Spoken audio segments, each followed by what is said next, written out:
Assalamualaikum warahmatullahi wabarakatuh.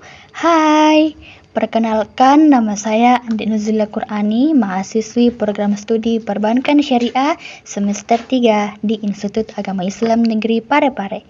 Saya akan menjelaskan tentang konsep dasar ekonomi makro Islam. Selamat menyaksikan. Ekonomi secara bahasa berasal dari bahasa Yunani yaitu oikos yang artinya keluarga, rumah tangga, dan nomos yang artinya aturan, hukum, dan peraturan. Jadi, ekonomi dapat diartikan sebagai aturan dalam rumah tangga. Ekonomi syariah adalah ilmu pengetahuan sosial yang mempelajari tentang masalah-masalah perekonomian masyarakat yang berlandaskan dengan nilai-nilai Islam. Ekonomi terdiri dari dua, yaitu ekonomi mikro dan ekonomi makro. Ekonomi mikro adalah ilmu ekonomi yang menganalisis tentang bagian-bagian kecil dari keseluruhan kegiatan perekonomian.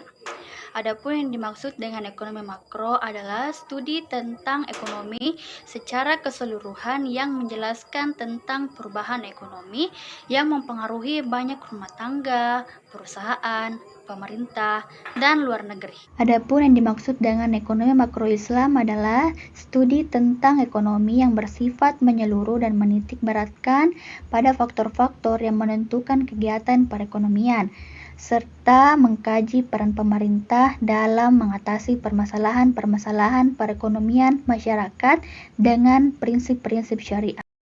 Ruang lingkup ekonomi makro yaitu pendapatan dan pengeluaran, pengangguran, inflasi, dan deflasi. Sejarah ekonomi makro Islam. Perekonomian di masa Rasulullah Shallallahu Alaihi Wasallam pada saat beliau di Madinah. Perekonomiannya sederhana dengan prinsip-prinsip dasar ekonomi yang berlandaskan dengan syariah Islam. Pada masa pemerintahan Abu Bakar As-Siddiq, beliau menegakkan hukum dengan memerangi mereka yang tidak mau membayar zakat. Pada masa pemerintahan Umar bin Khattab, beliau menjadikan Baitul Mal sebagai lembaga negara yang resmi yang dikenal dengan Al-Diwan. Pada masa pemerintahan Utsman bin Affan, beliau menjadikan kelautan sebagai salah satu penggerak ekonomi. Pada masa pemerintahan Ali bin Abi Thalib, beliau menetapkan pajak terhadap para pemilik kebun. Beliau melakukan kontrol pasar dan pemberantas pedagang licik, penimbunan barang, dan pasar gelap. Dan yang terakhir, mencetak dirham dengan menuliskan di lingkarannya kalimat Bismillah dan Bismillah Rabbi. Mazhab ekonomi Islam.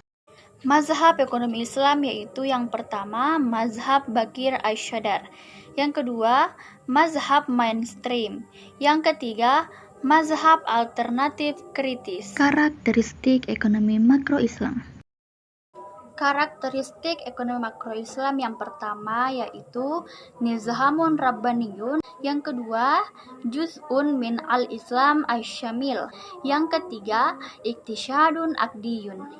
Yang keempat, Tabi'un Ta'abudiyun. Yang kelima, Murtabitun bil Akhlak. Yang keenam, Al-Muruna. Yang ketujuh yaitu Al-Ma'udiyah. Yang kedelapan yaitu Al-Hadab As-Sami. Kesembilan, Al-Waqi'iyah. Kesepuluh, Al-Amwal. Itulah tadi penjelasan saya tentang konsep dasar ekonomi makro Islam. Kurang lebihnya mohon dimaafkan. Wassalamualaikum warahmatullahi wabarakatuh. Bye-bye.